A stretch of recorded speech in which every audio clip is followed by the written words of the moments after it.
The winter of 1894 descended upon London with a ferocity that had not been witnessed in nearly a decade. The Thames, that great serpentine artery of commerce and life, had begun to freeze along its edges, and the city wore a mantle of white that transformed its familiar streets into alien corridors of ice and shadow. It was during this particularly bitter February that I found myself once again sharing lodgings with my old friend, Sherlock Holmes, at 221B Baker Street. Having returned from a professional visit to a patient in Kensington, I discovered Holmes in his customary position by the fire, though he appeared unusually restless. His long, thin fingers drummed upon the arm of his chair, and the Persian slipper that typically held his tobacco lay empty and discarded upon the hearth. 3 newspapers lay scattered about his feet, each folded to articles concerning the weather's unprecedented severity. "Ah, Watson," he said without turning to observe my entrance, a habit that had long since ceased to surprise me. "You've been walking along Marylebone Road rather than taking a cab. Most inadvisable in this temperature, particularly given the condition of your left boot." I glanced down at my feet, noting for the first time a separation in the sole of my left boot that had admitted a small quantity of slush. "Really, Holmes, your methods grow no less remarkable with familiarity. How could you possibly? The slight asymmetry in your gait as you ascended the stairs, dear fellow, coupled with the specific pattern of moisture you've tracked across Mrs. Hudson's carpet. But we have no time for such elementary observations. Unless I am very much mistaken, that is Inspector Lestrade's knock upon our door." Indeed, scarcely had Holmes finished speaking when Mrs. Hudson announced the Scotland Yard detective. Lestrade entered in a state of considerable agitation, his face reddened by cold and his overcoat bearing a coating of fresh snow. "Mr. Holmes."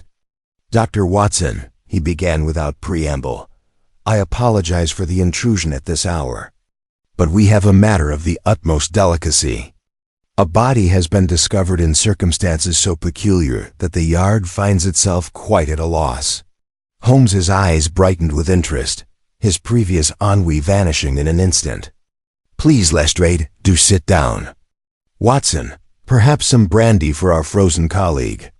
Now then, Inspector, you have my complete attention." Lestrade accepted the brandy gratefully and settled into his chair, producing a notebook with fingers still stiff from cold. "At approximately 6 o'clock this morning, a night watchman named Albert Hoskins was making his rounds along the embankment near Blackfriars Bridge. The temperature had been below freezing for 5 consecutive nights, and portions of the riverbank had developed thick ice formations. Hoskins noticed what he initially took to be a bundle of rags beneath one of the bridge's stone arches, where the structure meets the frozen riverbank, a common enough sight in London, particularly in such weather, Holmes observed, steepling his fingers. "I presume, however, that this was no ordinary vagrant?" "Quite the contrary, Mr. Holmes. Upon closer inspection, Hoskins discovered the body of a well-dressed gentleman, frozen in a most unusual position. The deceased was seated upright against the stone embankment, his hands folded in his lap as though he were resting upon a park bench. His eyes were open, staring directly ahead at the river. Most remarkably, he appeared to have been positioned there with considerable care." "Positioned?" I interjected. "You mean to say he did not die where he was found?" "That is precisely what our surgeon believes, Doctor. There was no sign of struggle, no disturbance in the snow and ice surrounding the body. More peculiarly still, his clothing showed no signs of the disorder one would expect from a man who had collapsed or been attacked. His top hat remained perfectly positioned upon his head, and his walking stick lay across his lap with geometric precision." Holmes had risen from his chair and was now pacing before the fireplace, his mind clearly racing ahead of the narrative. "Has the body been identified?" "Yes, and that is where this case takes on its most sensitive dimension. The deceased was Sir Edmund Blackwood, a distinguished barrister of Lincoln's Inn and a man of considerable reputation. He was 53 years of age, married, with 2 grown children. According to his wife, Lady Catherine Blackwood, he left their home in Belgrave Square at approximately 9 o'clock yesterday evening, stating that he had urgent business to attend to at his chambers. He never arrived there, and the first his family knew of his fate was when we called upon them this morning. Fascinating, Holmes murmured. A respected gentleman, discovered in a most disreputable location, arranged as if for a portrait. Tell me, Lestrade, what did your surgeon determine as the cause of death? The inspector consulted his notes with evident discomfort. That is perhaps the most baffling aspect of the entire affair. Mr. Holmes, Dr. Stamford could find no obvious cause of death whatsoever. No wounds, no marks of strangulation, no indication of poison, though of course, a full post-mortem examination will be conducted. The only unusual feature was a slight discoloration around the lips, which Stamford suggested might indicate exposure to extreme cold, though he seemed uncertain. And the time of death? Stamford estimates between 10 o'clock last evening and midnight, based on the body's condition and the degree of freezing. The weather, of course, complicates such determinations. Holmes ceased his pacing and turned to face us both, his hawk-like features animated with the thrill of intellectual pursuit. What personal effects were found upon the body? His wallet, containing 23 pounds untouched. A gold pocket watch bearing his initials, also undisturbed.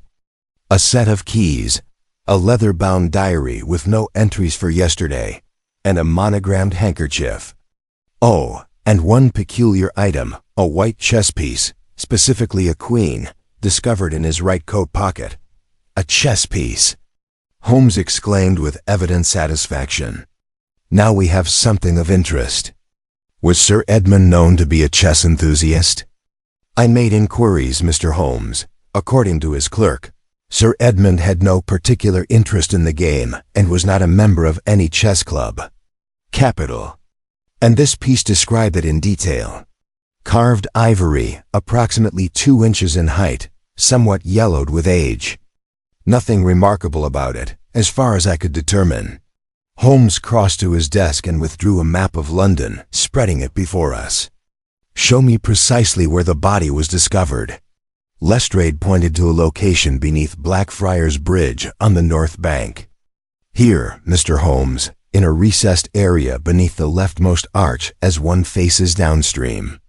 It's a location frequented by the homeless, though none were present when Hoskins made his discovery.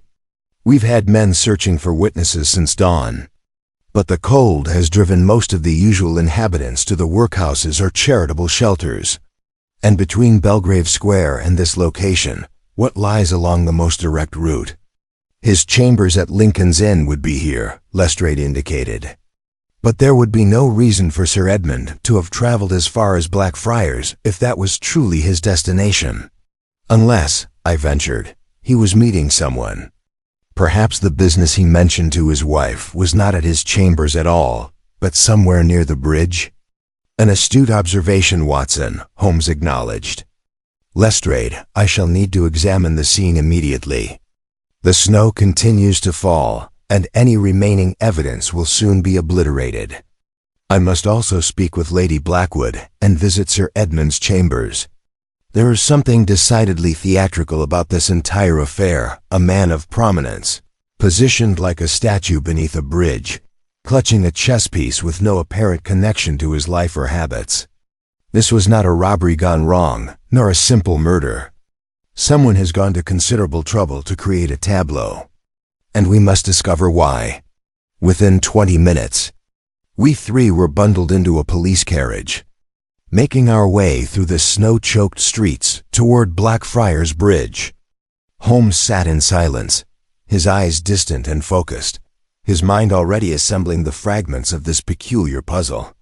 I knew that expression well. It was the look of a man who had caught the scent of something deeply wrong.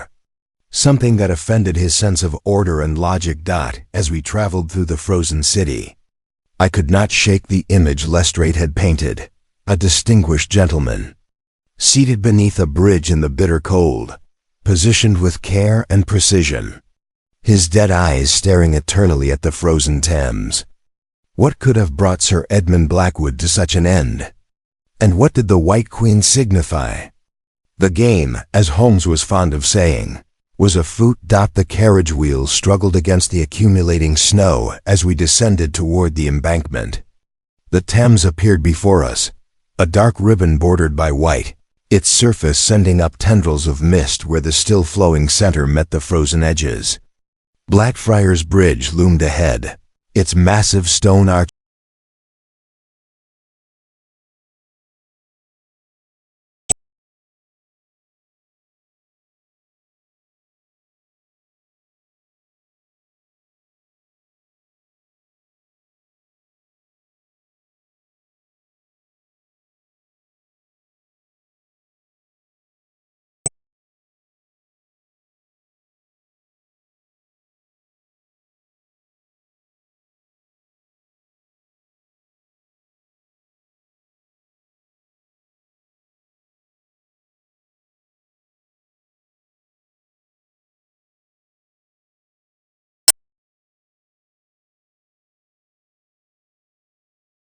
scanning the location with intense concentration.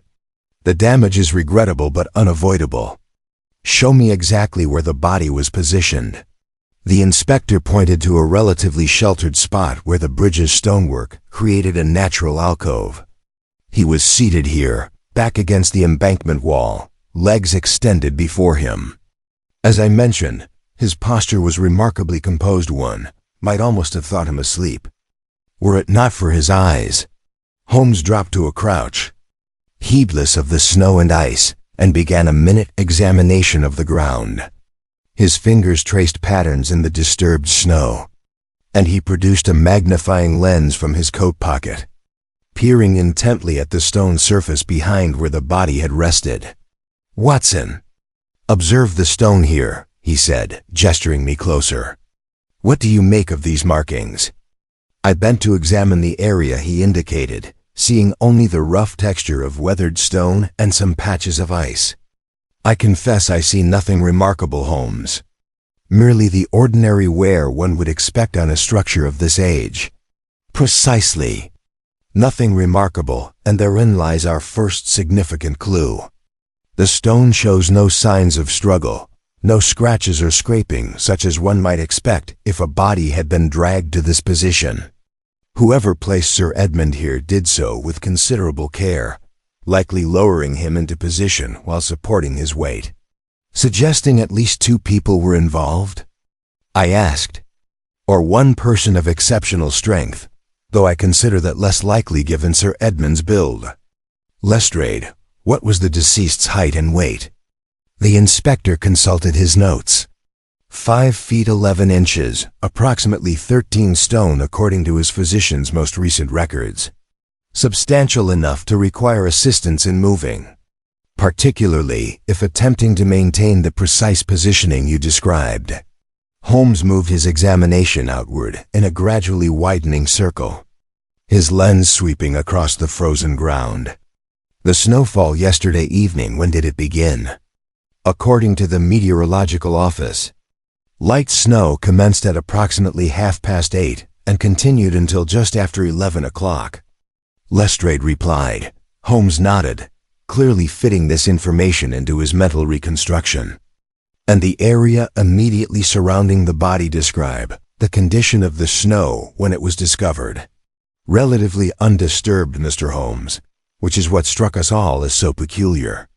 There were some footprints, of course, but they appeared to approach from the steps, the same route we just used, and return by the same path." "How many sets of footprints?" Lestrade hesitated. "That's difficult to say with certainty.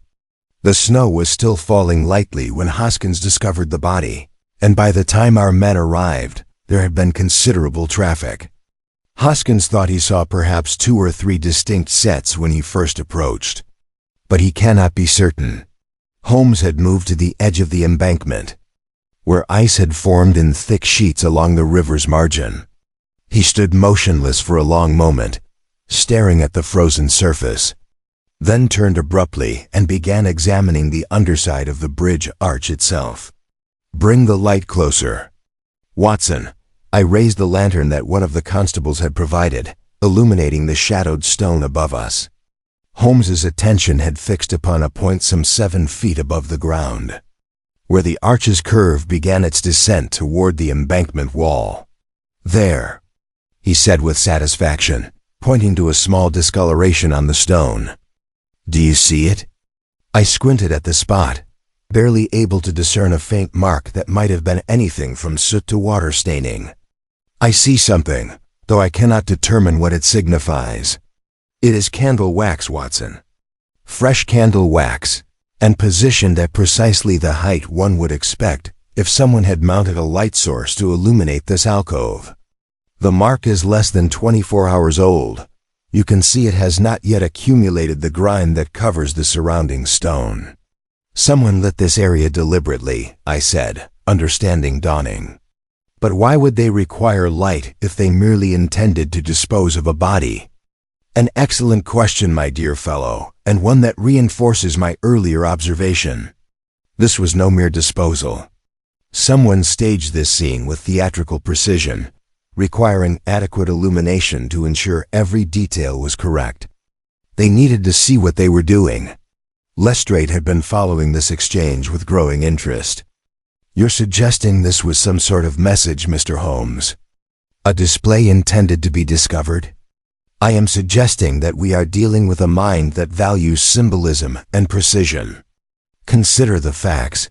A prominent barrister, positioned with geometric care, holding a chess piece of no apparent relevance to his life, placed in a location that, while squalid, is also highly visible once discovered. This was meant to be found, Lestrade, and found in a specific state. The question we must answer is what message were they attempting to convey, and to whom?" Holmes began pacing the length of the alcove, his footsteps crunching in the frozen snow. "The White Queen," he murmured, almost to himself. "In chess, the queen is the most powerful piece, capable of moving in any direction. She is both weapon and symbol of sovereignty. Why place such a piece in the hand of a dead barrister?" He turned sharply to Lestrade.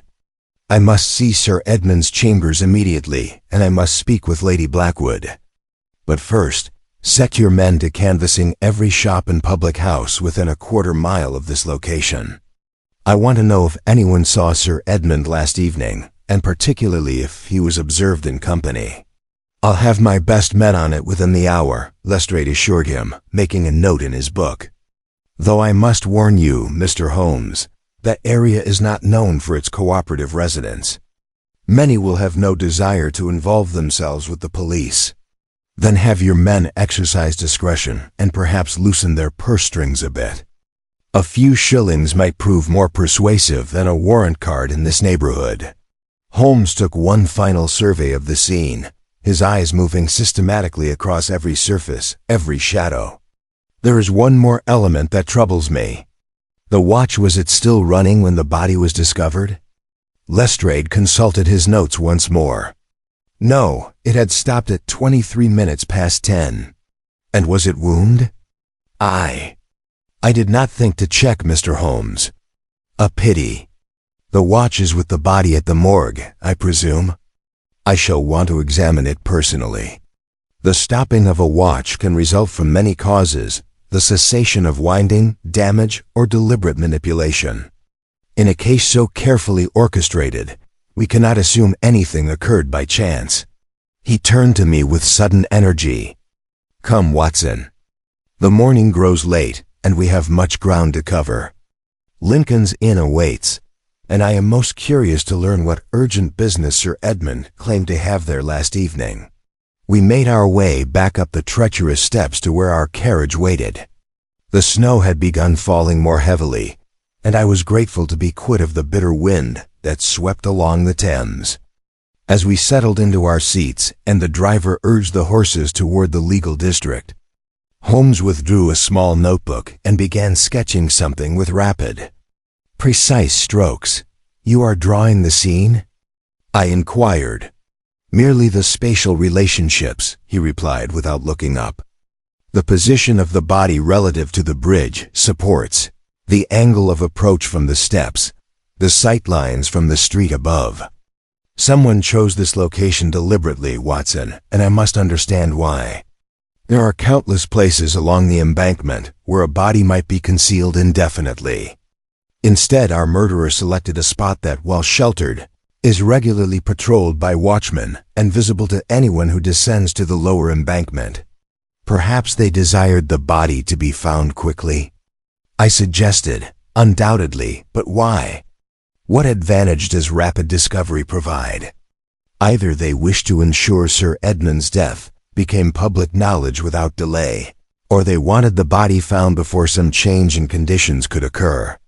The weather, perhaps if this cold snap were to break. The Thames might thaw, destroying evidence. Or perhaps they anticipated a search would be mounted for Sir Edmund and wished to control where and how he was discovered. The carriage turned onto Fleet Street, and the character of our surroundings changed markedly. Here were the great institutions of British law and journalism, their imposing facades speaking of centuries of tradition.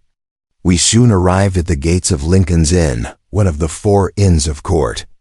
Where barristers had trained and practiced since the Middle Ages, Lestrade had provided us with a letter of introduction, which satisfied the porter, and we were directed across the snow-covered quadrangle to a handsome brick building that housed Sir Edmund's chambers.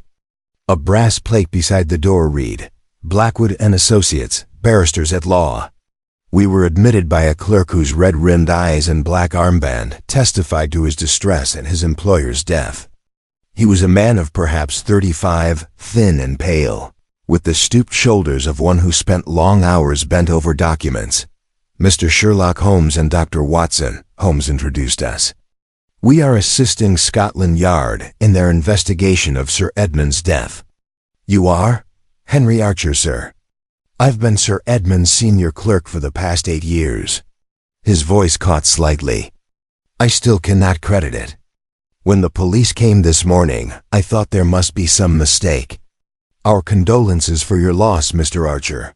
Had you worked late yesterday evening? No, sir. Sir Edmund dismissed me at 5:30, which was our usual hour. He said he had some private work to attend to and would lock up himself. Did he often work alone in the evening? Not uncommonly, sir, particularly when preparing for an important case. Sir Edmund was most meticulous in his preparation.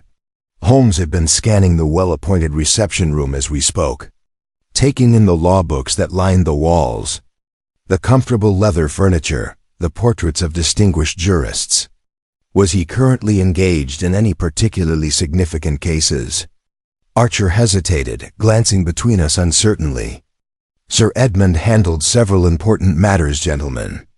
I'm not certain what I am at liberty to discuss without breaching client confidentiality. Mr. Archer, Holmes said with unusual gentleness, your employer was murdered and positioned beneath a bridge, like a stage prop. Any confidences have been rendered moot by his death. We are not seeking gossip, but facts that might illuminate who would wish Sir Edmund harm. The clerk's resolve crumbled. He was defending Lord Ashworth in a rather delicate matter, a dispute over railway contracts that involved accusations of corruption. The case was scheduled to begin next week and had attracted considerable attention in the press. There was also the Denison inheritance case, which involved a substantial fortune and competing claims from several branches of the family. And more recently, he had begun looking into some matter for a private client, though he never discussed the details with me. This private matter, when did it commence? Perhaps 3 weeks ago, sir. A gentleman came to see Sir Edmund without an appointment. They met privately for nearly 2 hours, and afterward, Sir Edmund seemed troubled. He instructed me to clear his calendar of routine matters and began spending considerable time away from chambers, conducting research of some kind.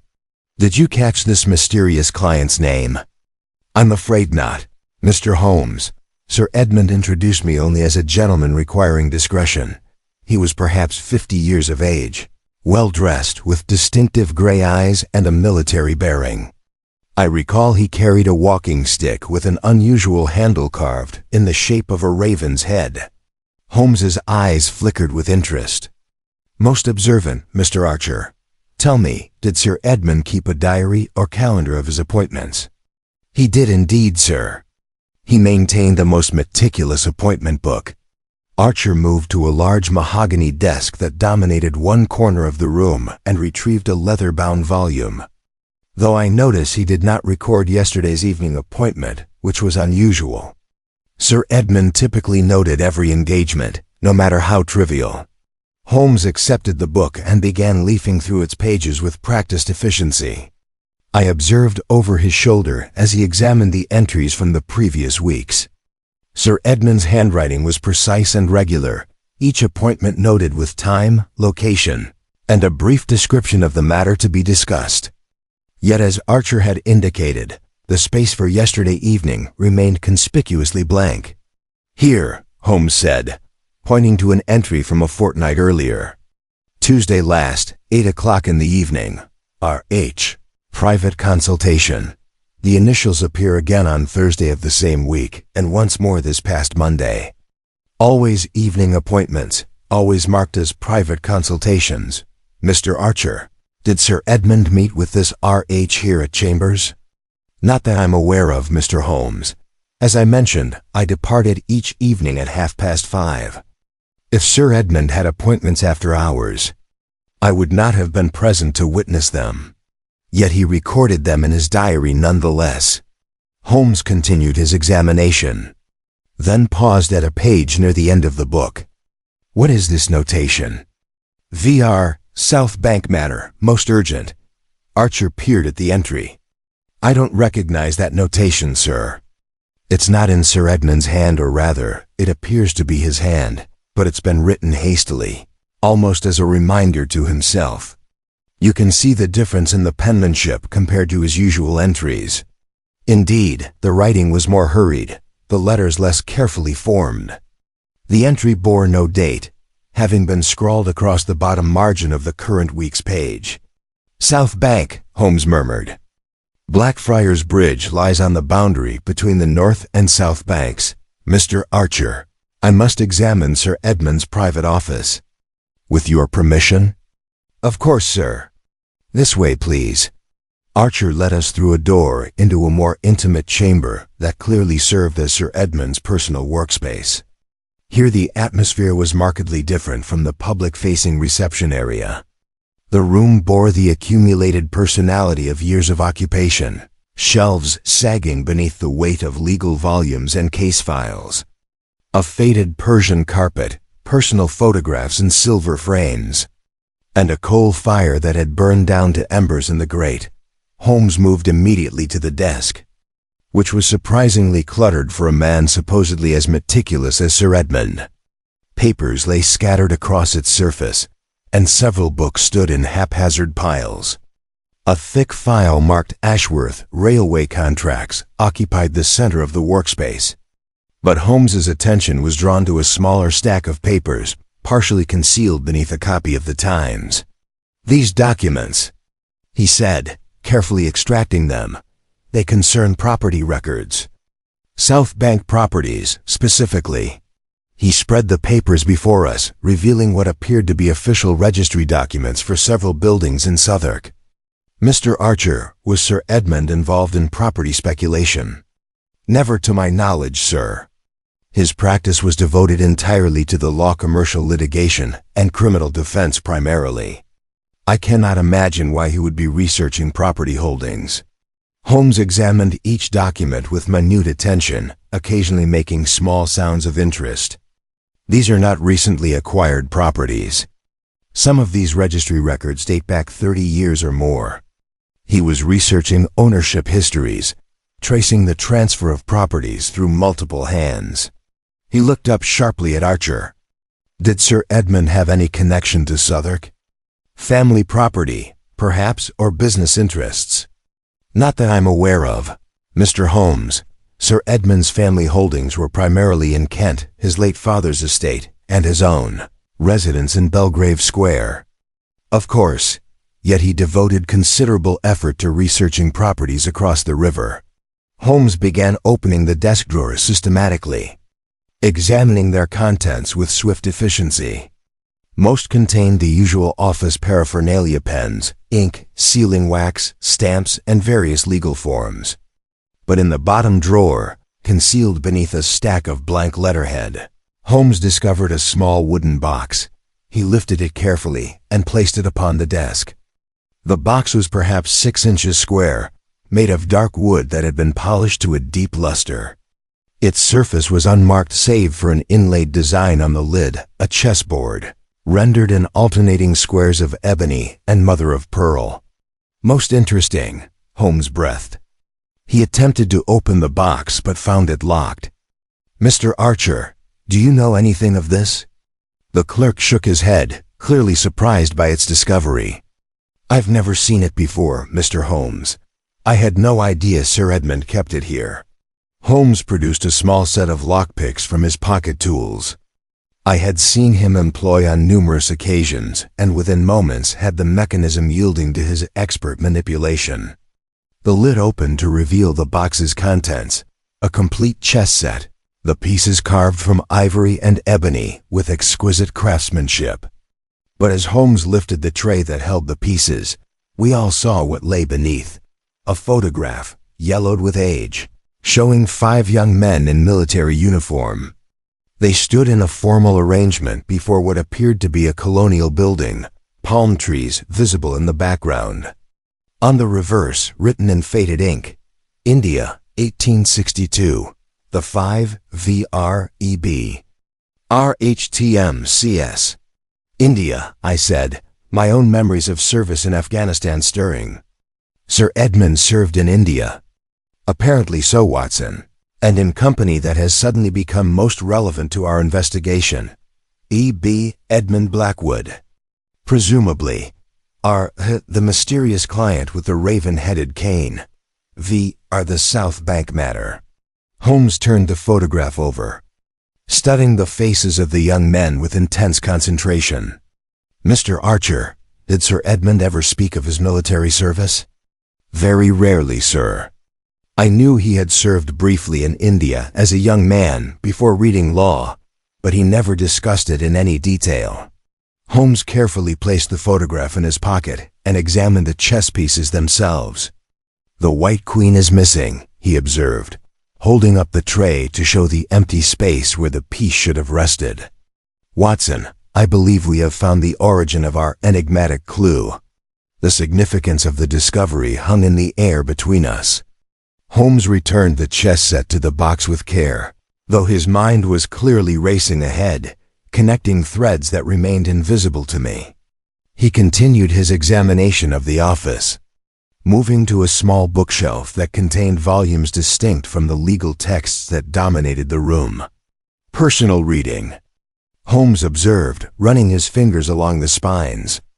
"Military histories, accounts of the Indian Mutiny, memoirs of colonial service." And here, he withdrew a slim volume bound in green leather. "A regimental history of the 14th Madras Infantry. Let us see what secrets you contain." He opened the book and immediately several loose papers fell from between its pages. They were letters written on paper that had grown brittle with age. Holmes unfolded the first with delicate precision and began to read, his eyes moving rapidly across the faded script. "This is correspondence between Sir Edmund and one of his fellow officers, dated 1863, he said quietly. "The writer's identity is obscured. He signs himself only as your brother-in-arms. But listen to this passage. The matter we discussed before your departure weighs heavily upon my conscience. I fear we were hasty in our judgment, and that the consequences of our action may pursue us beyond these shores." Vernon spoke of his doubts most eloquently before. Holmes paused, looking up at us. The remainder of the sentence has been deliberately torn away. Someone, presumably Sir Edmund himself, censored this correspondence. He examined the other letters quickly, finding similar evidence of selective destruction. Passages had been excised with precision, removing specific references while leaving the general sentiments intact.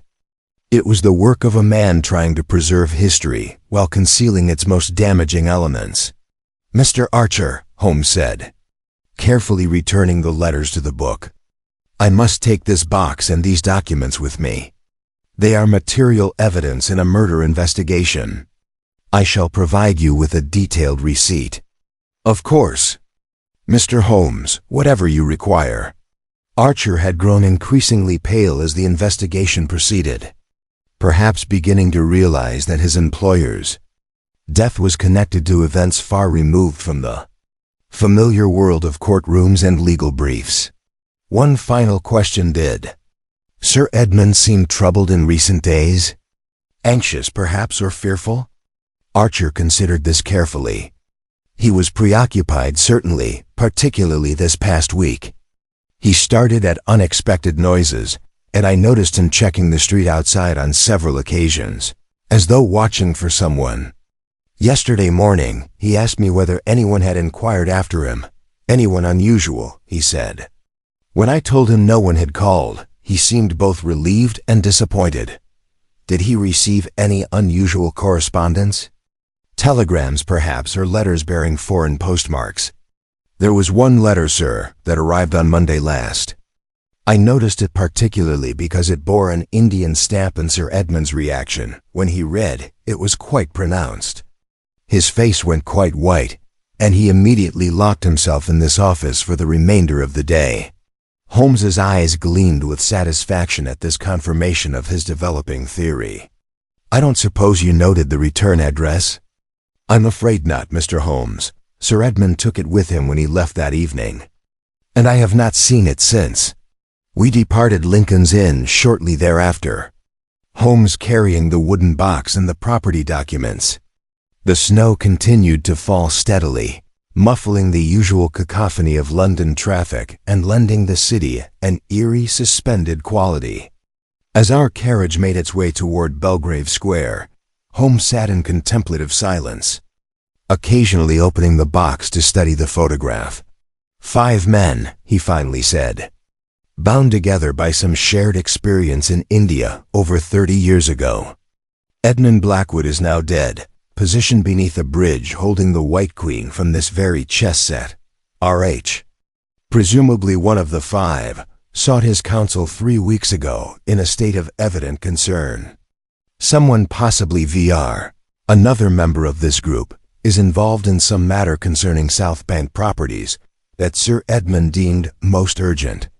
And all of this is stirred into action by a letter from India that arrives and terrifies our victim 1 week before his death." "You believe this is revenge?" I asked. "Some grievance from their military service that has festered across the decades?"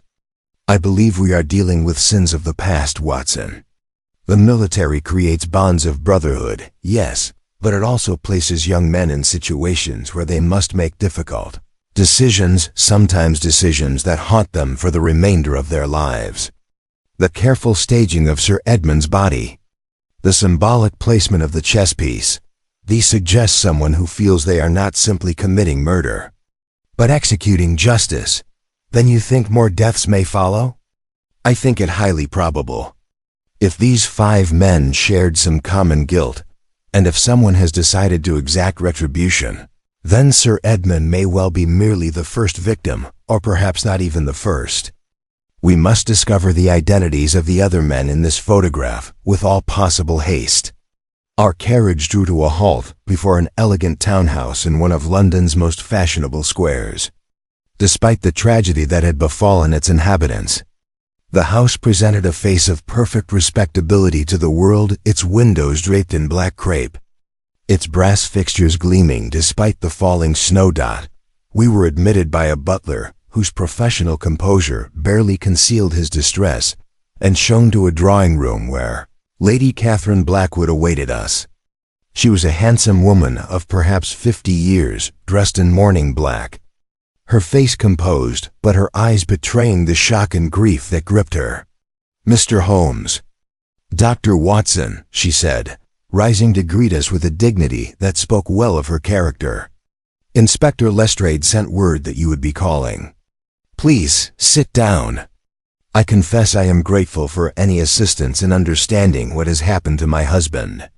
"We are deeply sorry for your loss, Lady Blackwood," I said, taking the seat she indicated. "We shall endeavor to intrude upon your grief as little as possible. Ask whatever you must.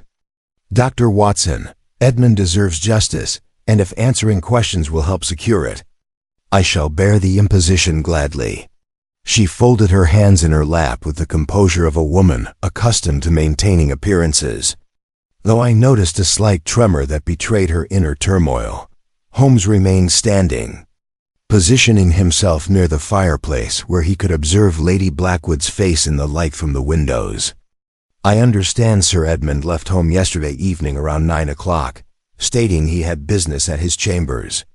Was this typical behavior for him?" "Not uncommon, Mr. Holmes, particularly when he was preparing for an important case.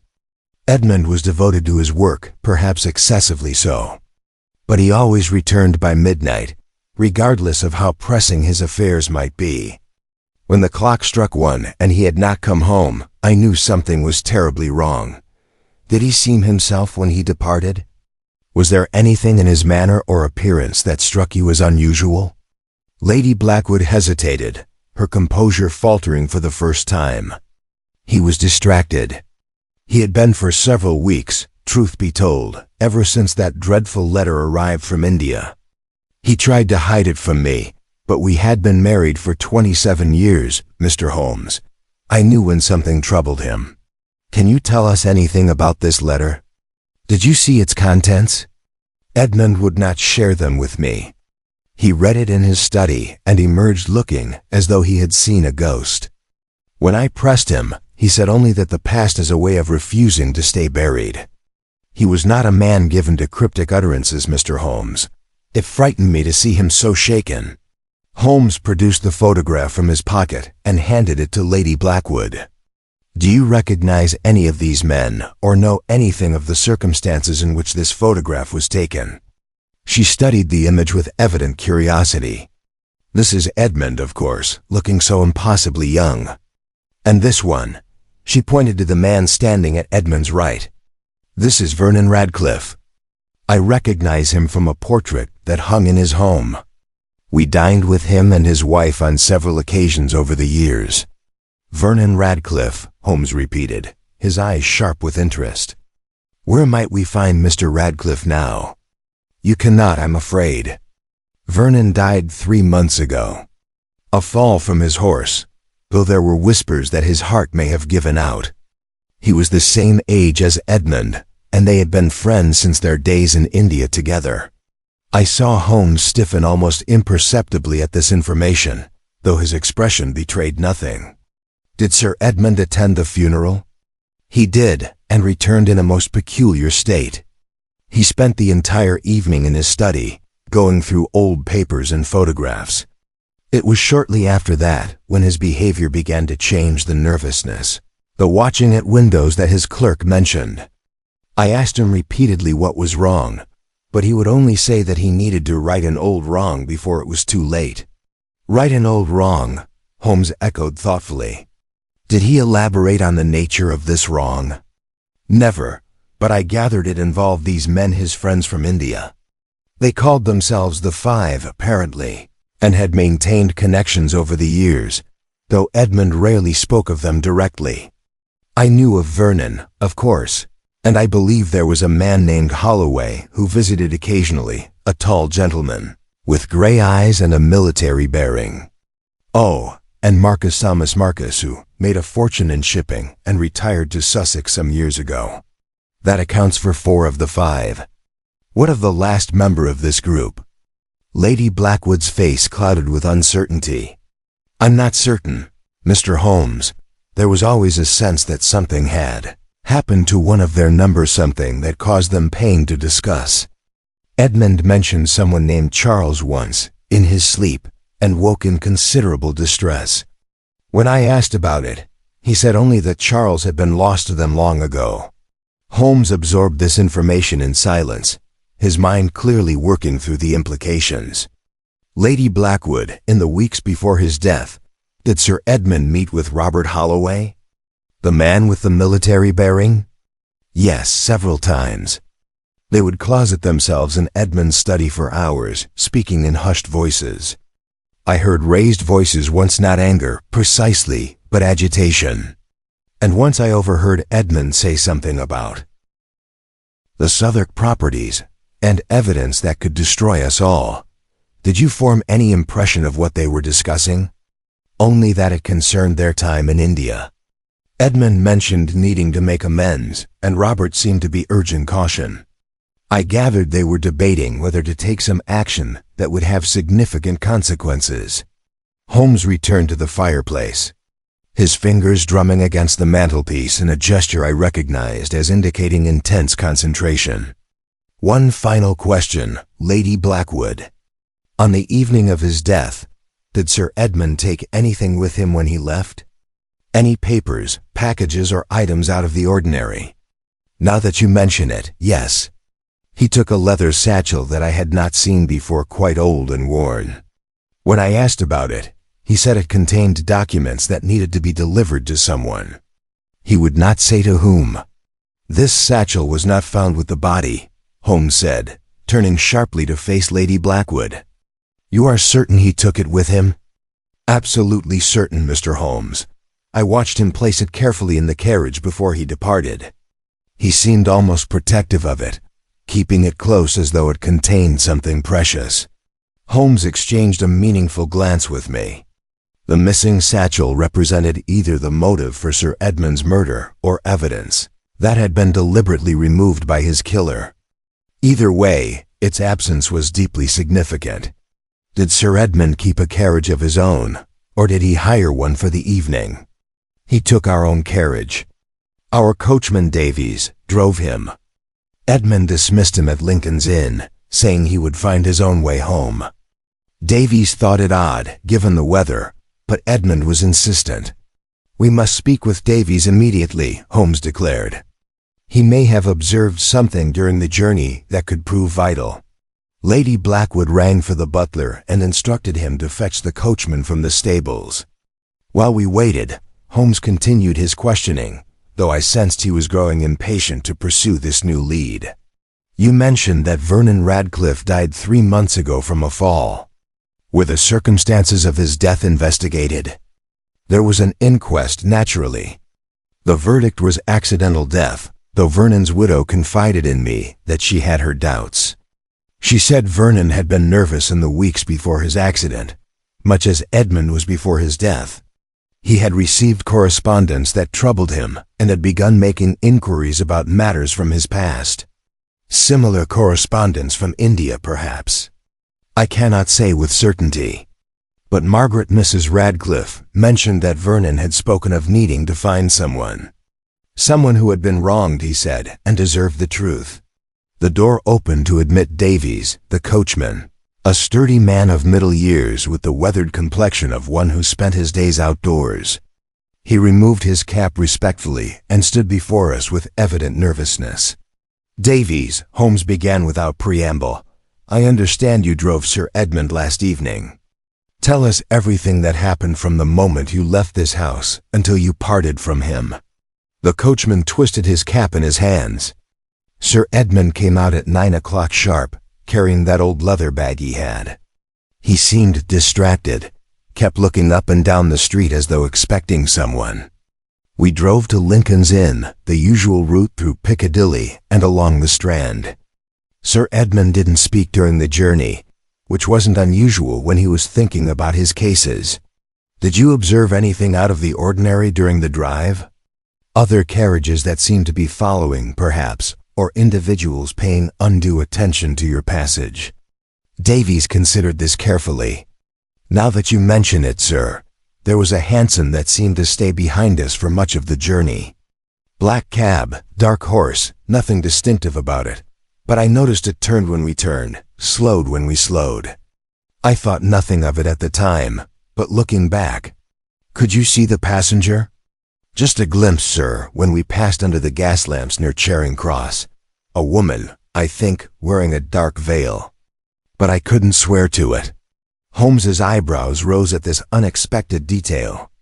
A woman? You are certain? As certain as I can be, sir. The figure was slight, and I caught a glimpse of what might have been a dress beneath her coat. But it was snowing, and the light was poor. What happened when you arrived at Lincoln's Inn? Sir Edmund had me stop at the gate. He got out, still carrying the bag, and told me he wouldn't need me for the rest of the evening. I offered to wait, given the weather, but he was quite firm. He said he had business that might take several hours, and that he would make his own way home. Then he walked through the gate toward his chambers, and that was the last I saw of him. Did you observe where the hansom went? It stopped further down the street, near the corner. I didn't see the passenger get out, but when I drove past on my way back here, the cab was empty. The driver was still on his box, though, waiting as if his fare had gone off on foot. Holmes pressed for every detail Davies could provide about the mysterious hansom and its veiled passenger, but the coachman had little more to offer. The snow had been falling heavily, visibility was poor, and he had been focused primarily on navigating his horses through the treacherous conditions. After dismissing Davies with instructions to remain available for further questioning, Holmes turned to Lady Blackwood with renewed intensity. Did your husband have any female associates who might have followed him last evening? A former client, perhaps, or someone with a personal interest in his affairs? None that I'm aware of, Mr. Holmes. Edmund's practice was primarily commercial, and his clients were almost exclusively men. As for personal connections, she paused, and I saw a flicker of something pain, perhaps, or suspicion cross her features. Edmund was a faithful husband, if that's what you're asking. I ask only what is necessary to discover the truth, Holmes replied with unusual gentleness. I make no presumptions about Sir Edmund's character. Then I have nothing to tell you. If a woman followed my husband last evening, she was unknown to me. We took our leave shortly afterward, Holmes promising to keep Lady Blackwood informed of any developments. As we stepped out into the snow-covered square, I could see that my friend's mind was racing through the implications of what we had learned. 3 men connected by their service in India. He murmured as we walked toward the main road in search of a cab. 1 dead 3 months ago, under suspicious circumstances, another murdered last night. A mysterious 5th member who was lost to them long ago. Property records in Southwark. A letter from India that arrived 1 week before Sir Edmund's death. And now a veiled woman following our victim on his final journey. The threads are multiplying, Holmes, I observed as we climbed into a waiting hansom. How do you propose to untangle them?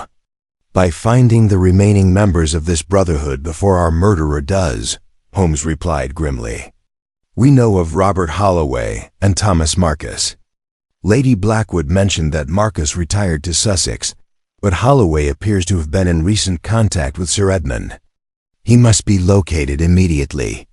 Holmes leaned forward and instructed the driver to take us to Scotland Yard, where we hoped Lestrade might provide resources to expedite our search. The afternoon was wearing on, and the early winter darkness was already beginning to descend upon the city. The gas lamps flickered to life as we traveled, their warm glow struggling against the relentless snowfall dot at Scotland Yard. We found Lestrade in a state of considerable agitation. He met us in the corridor outside his office, his face flushed with excitement and alarm. Mr. Holmes, I was about to send for you. We've had a development, a most disturbing development. Another body? Holmes asked sharply. Not quite, but very nearly. A man was attacked this afternoon in Kensington Gardens, not 2 hours ago. He was struck from behind and left for dead in the snow near the Albert Memorial. A passing nursemaid discovered him before he froze to death. He's been taken to St. Mary's Hospital and is in a grave condition, but he managed to speak briefly before losing consciousness. What did he say? He said the 5 and she has found us. Then he asked for Mr. Sherlock Holmes by name. Holmes and I exchanged a look of grim understanding. The victim, what is his name? Robert Holloway, sir. A retired military officer living in Kensington. His wallet and watch were taken, which initially suggested a robbery gone wrong. But given what you've told me about this case, I suspect the motive was something far more sinister. The missing items were likely taken to obscure the connection to Sir Edmund's murder, Holmes agreed. In Sir Edmund's case, nothing was stolen, suggesting the killer was confident or perhaps wished to make a statement. With Holloway, the staged robbery implies a desire for concealment. Perhaps our murderer is growing cautious. We made for St. Mary's Hospital with all possible haste. The streets were treacherous with ice, and our progress was frustratingly slow. Holmes sat in tense silence, his jaw set, his eyes fixed on some distant point that only he could see. I knew that expression well. It was the look of a man who feared he was racing against time and losing Dot at the hospital. We were directed to a private room where Robert Holloway lay unconscious, his head swathed in bandages. A physician met us outside the door, his expression grave. "The injury is severe," he informed us quietly.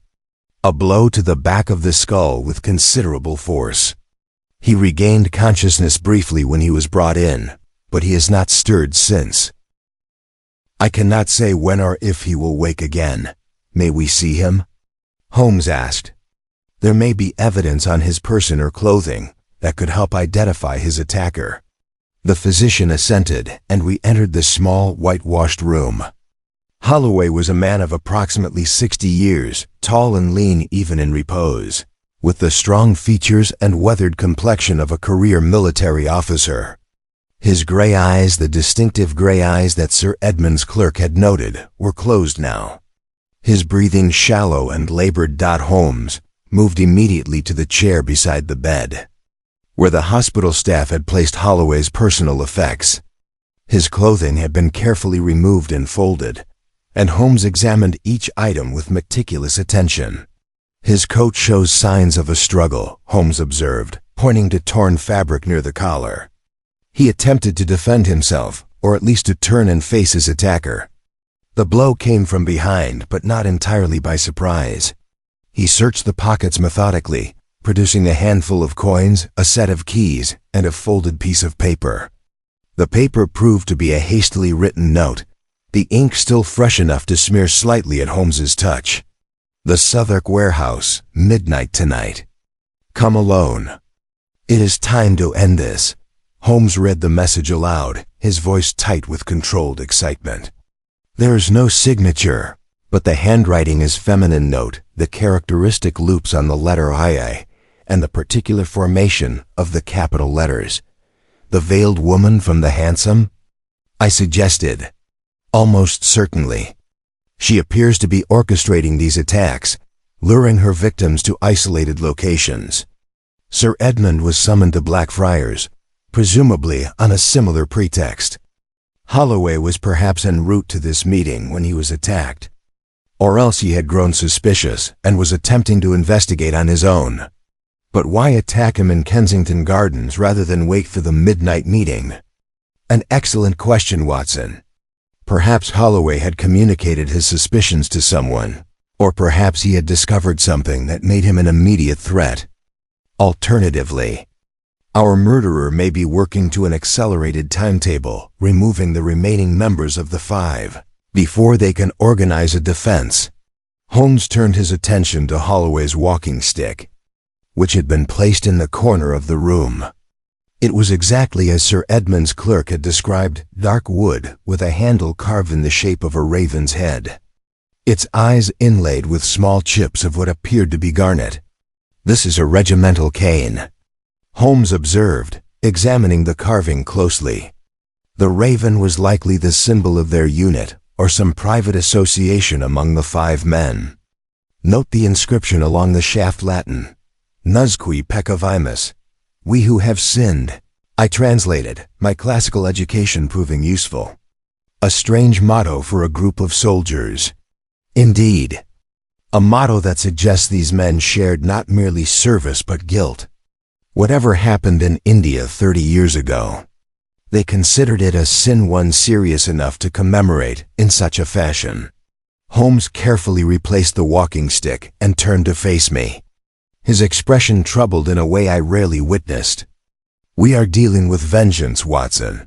but vengeance of a peculiarly patient and methodical kind. Whoever is hunting these men has waited 3 decades to strike. Such restraint suggests either that some barrier prevented earlier action, or that a specific trigger set these events in motion. The letter from India, I said. Lady Blackwood mentioned it arrived approximately a week before Sir Edmund's death. Vernon Radcliffe's widow reported similar correspondence before his fatal accident. Precisely. Something changed, some piece of information emerged that transformed a cold grievance into active retribution.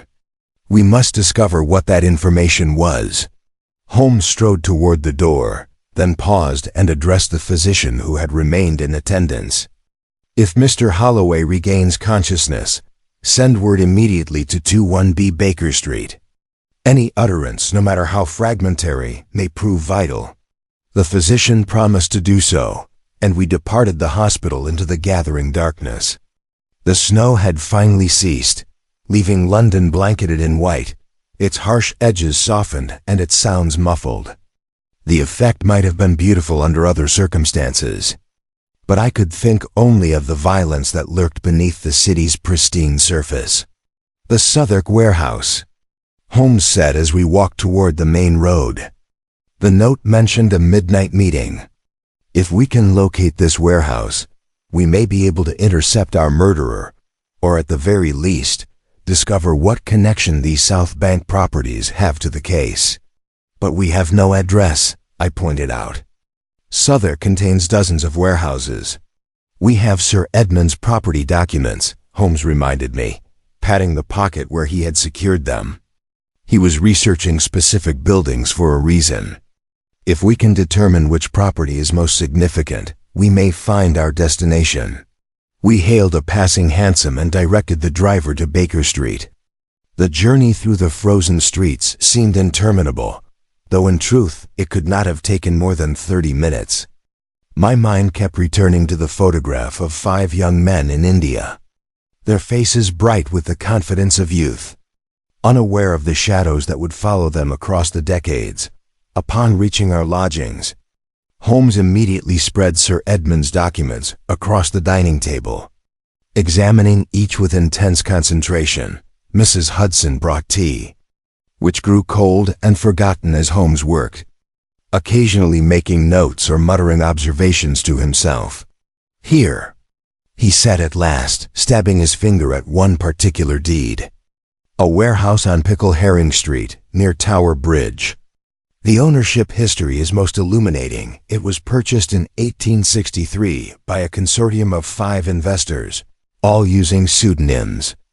The property was subsequently transferred through a series of shell companies, each transaction designed to obscure the original owners' identities. The 5, hiding their connection to the building. Exactly. And look at this notation in Sir Edmund's hand, cease family claim. Legitimate? Must investigate. Sus Charles, presumably. The 5th member of their group, who was lost to them long ago. Sir Edmund believed someone connected to Charles had a claim on this property. Holmes gathered the documents and reached for his coat. We must examine this warehouse before midnight. If our murderer intends to lure another victim there, we may find evidence of her preparations, or perhaps even catch her in the act. Should we not inform Lestrade? I asked, checking that my service revolver was loaded and secure in my pocket. There is no time. Besides, a heavy police presence would alert our quarry and drive her to ground. No, Watson, this requires subtlety. We shall reconnoiter the location and determine the best course of action. We crossed the river via London Bridge, the frozen Thames gleaming eerily beneath us in the moonlight. The South Bank presented a markedly different character from the districts we had visited earlier. Here were the warehouses and wharves that served the city's commercial appetite, interspersed with mean streets and establishments of questionable repute. Pickle Herring Street lay in the shadow of Tower Bridge's southern tower, a narrow lane lined with hulking brick buildings, whose windows stared blankly at the river. The warehouse in question was easily identified by its state of apparent abandonment. Unlike its neighbors, which showed signs of regular use, this building appeared to have stood empty for years.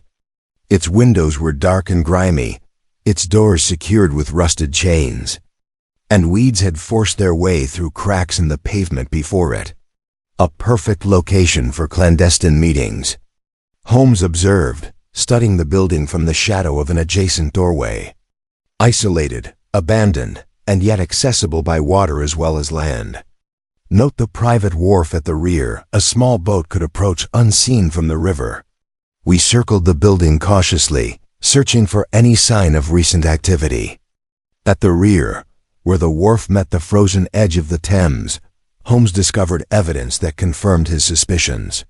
Footprints in the snow, he said, crouching to examine them. 2 sets, one larger, probably male, one smaller and lighter.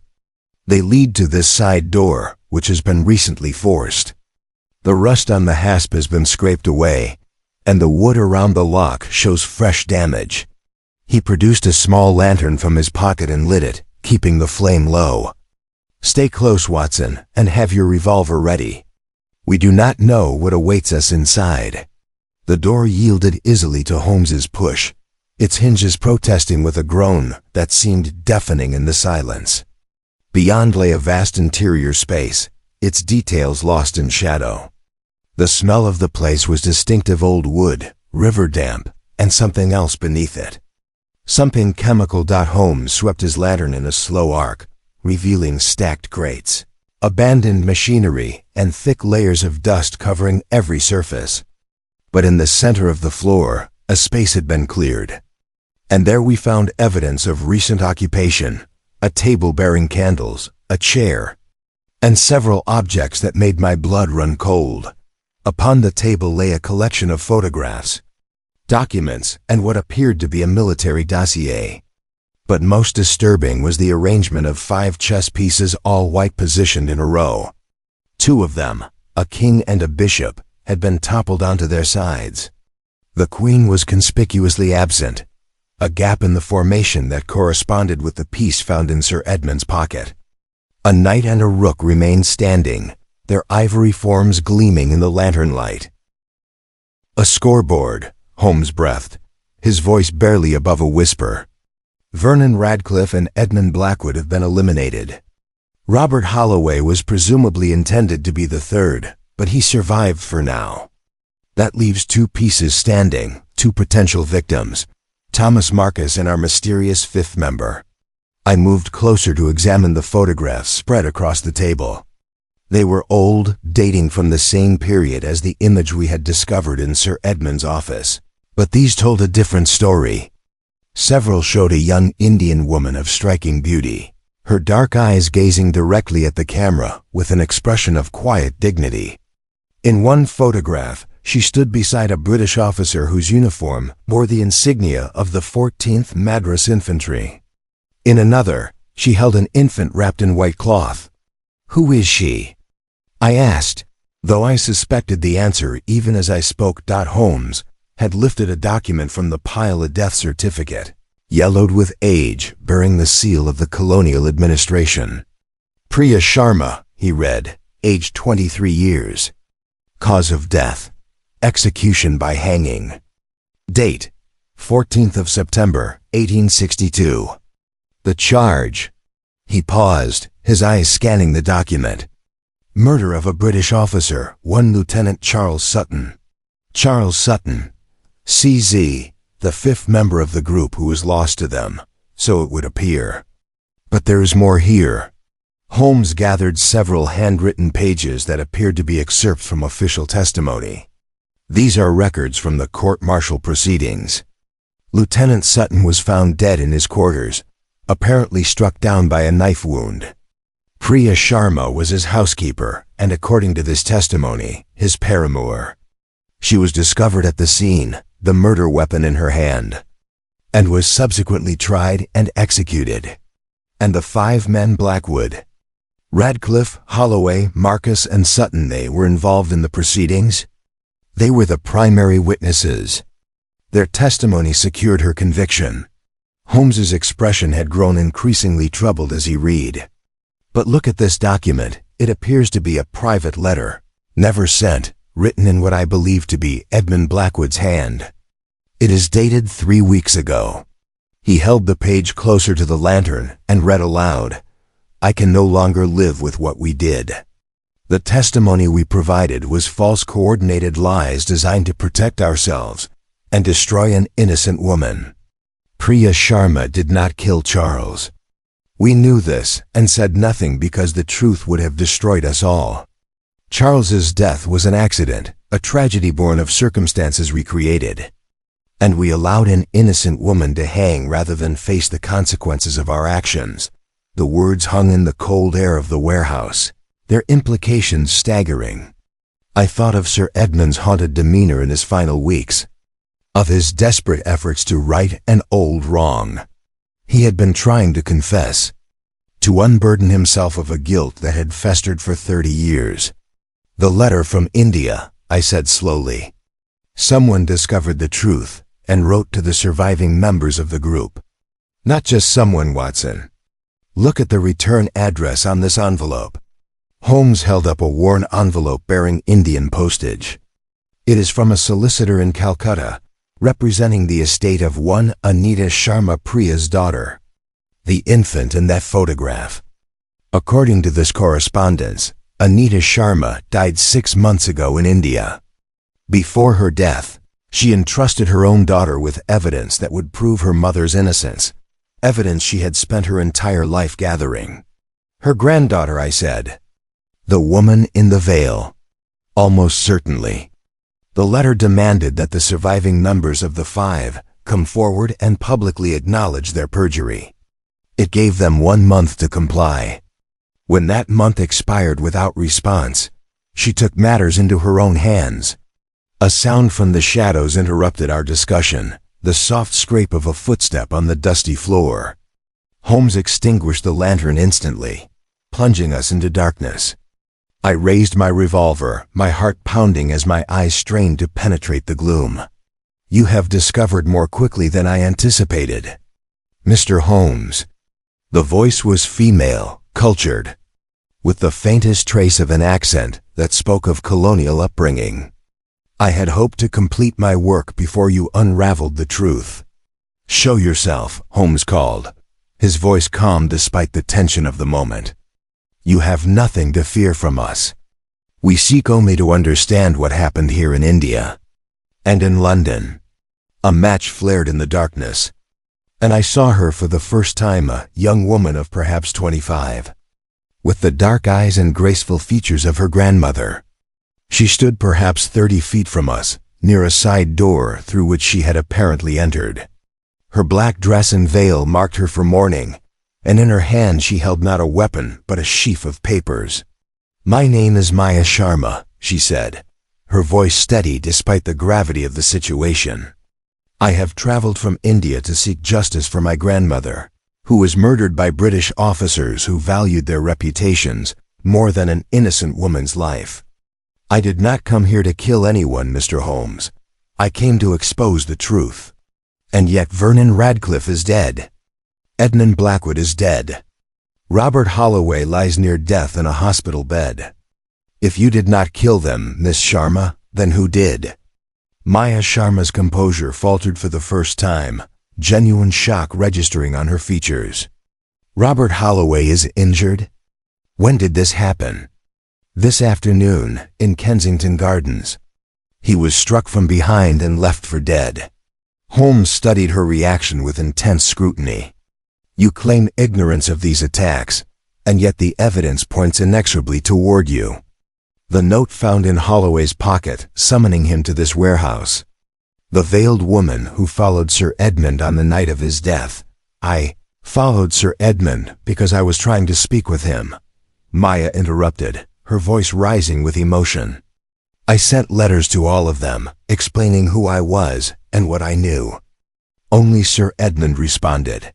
He agreed to meet me that night, to give me documents that would prove my grandmother's innocence. But when I arrived at Lincoln's Inn, he was not there. I searched for hours, and then I read in the morning papers that he had been found dead." "A convenient story," I interjected. but one that is difficult to verify. I have proof. Dr. Watson. She held up the papers in her hand. These are Sir Edmund's original documents, his confession, and the evidence he had gathered.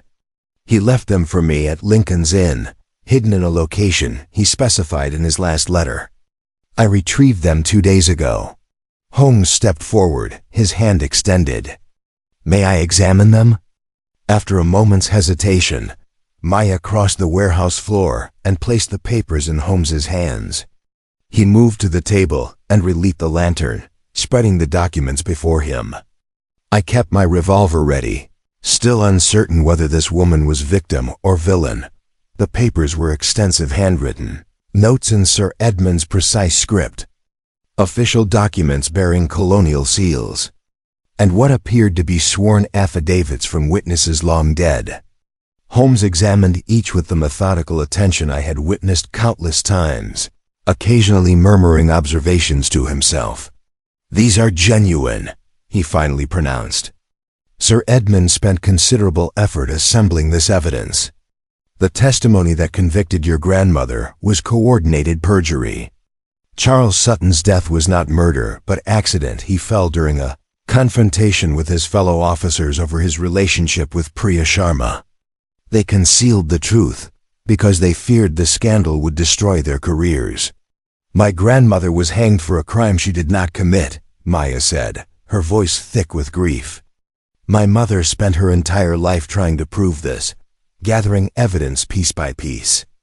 She died before she could see justice done. I promised her I would finish what she started.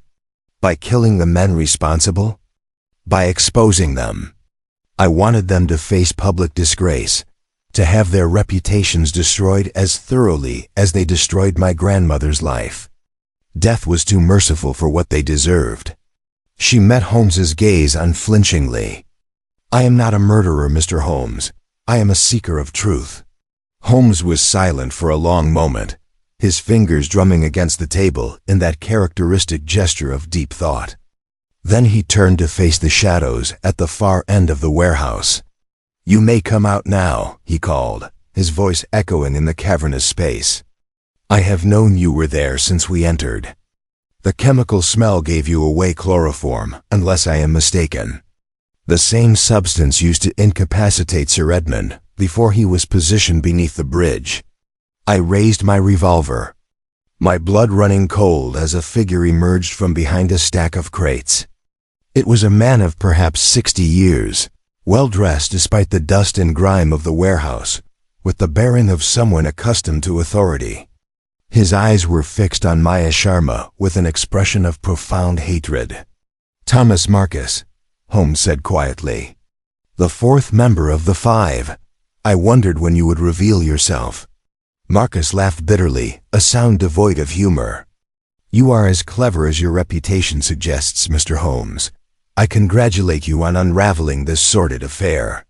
You killed them, Maya breathed, her face contorted with confusion. You killed your own friends. But why? Because they were going to confess.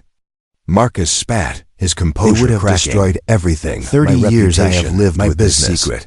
Built my family standing in society, all for the sake of a dead woman. When that letter arrived from India, Vernon wanted to go to the authorities immediately, Holmes observed. Edmund began gathering evidence for a public statement. That was the source of the conflict that led to his death. Marcus's face twisted with old resentment. Charles was a fool. He wanted to marry her, to bring a native woman into our regiment as an officer's wife. We tried to dissuade him, to make him see reason. The confrontation grew heated, and Charles fell. It was an accident, just as Edmund's confession states. But we panicked. We knew that if the truth emerged, we would all face court-martial. So we created a narrative that protected us, the jealous native servant who murdered her master when he rejected her advances. And Priya Sharma paid for your cowardice with her life. She was nobody. Marcus hissed. A colonial servant, easily replaced and quickly forgotten. Her death meant nothing compared to what we stood to lose.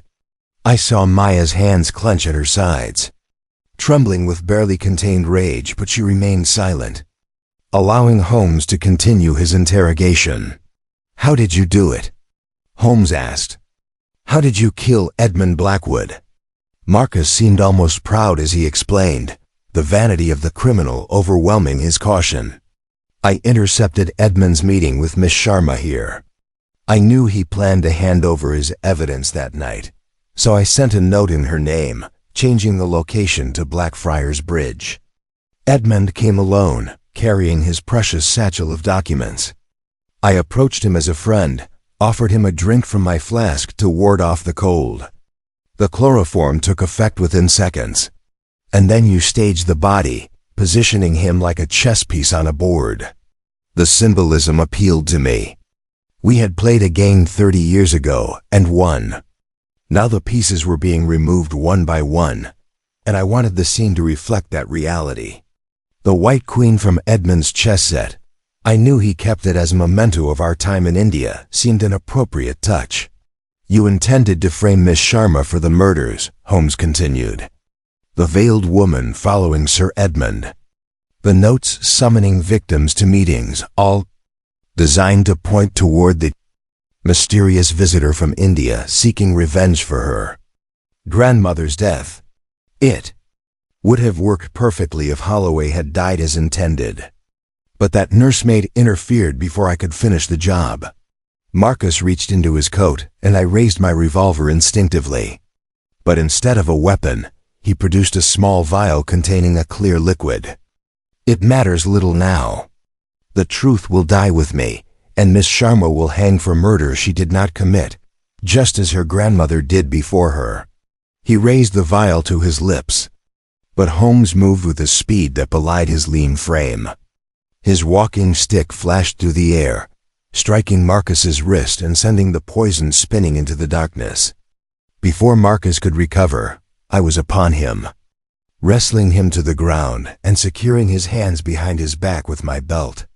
"Thomas Marcus," Holmes said, standing over the struggling man, "you are under arrest for the murders of Vernon Radcliffe and Edmund Blackwood, and for the attempted murder of Robert Holloway. I suggest you save your remaining confessions for the magistrate." The police arrived within the hour, summoned by a street urchin whom Holmes had stationed outside with instructions to fetch Lestrade if we did not emerge by a specified time. Marcus was taken into custody, his protestations of innocence falling on deaf ears in light of the confession we had witnessed. Maya Sharma was questioned extensively but ultimately released. The documents Sir Edmund had gathered, combined with Marcus's own admissions, were sufficient to clear her of any involvement in the murders. More importantly, they provided the evidence needed to formally exonerate her grandmother, a legal process that Holmes personally undertook to facilitate through his connections in the legal community. 3 weeks later, as the February thaw began to loosen winter's grip on London, I sat with Holmes in our Baker Street lodgings, reading the morning papers. The Blackwood case had generated considerable public interest, and the revelation of a 30-year-old miscarriage of justice had prompted calls for reform of colonial judicial procedures. "Maya Sharma departed for India yesterday," I remarked, setting down the paper. "The article says she intends to establish a memorial to her grandmother in Calcutta." "A fitting conclusion," Holmes replied, gazing into the fire. "Though I confess the case leaves me with a sense of melancholy rather than satisfaction.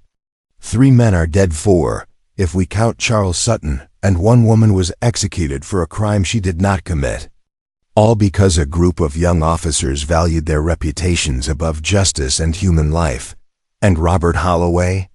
Has there been any word of his condition? He regained consciousness 2 days ago and has provided a full statement confirming Marcus's guilt. He has also expressed a desire to make public amends for his role in the original perjury. Whether this constitutes genuine remorse or merely an attempt to salvage his reputation, I cannot say." I considered this for a moment. "Do you believe people can truly change, Holmes? Can the sins of youth be redeemed through the actions of age?" Holmes reached for his pipe and began the ritual of filling and lighting it, his expression thoughtful. "I believe that guilt is a curious thing, Watson. It can fester in silence for decades, poisoning everything it touches, or it can drive a man toward confession and atonement. Edmund Blackwood chose the latter path, and it cost him his life. Thomas Marcus chose silence and murder, and it will cost him his freedom and likely his neck. The difference between them was not intelligence or circumstance, but character. And Vernon Radcliffe? His death remains officially accidental, though I harbor suspicions that Marcus engineered the fall somehow. We may never know the truth of that particular matter. Holmes drew on his pipe, sending a plume of fragrant smoke toward the ceiling. What we do know is that secrets have a way of demanding revelation. The past is never truly buried, Watson, it merely waits for its moment to emerge. A knock at the door interrupted our conversation, and Mrs. Hudson entered bearing a telegram. Holmes accepted it with a murmur of thanks and scanned its contents, his eyes brightening with renewed interest. It would appear that our respite is at an end, my dear fellow. Lestrade writes that a most peculiar theft has occurred at the British Museum. An ancient Egyptian artifact has vanished from a sealed display case, with no sign of forced entry and no explanation for how the crime was accomplished. He rose from his chair with the energy that always accompanied a new puzzle, his melancholy of moments before already forgotten. Come, Watson. The game is afoot once more.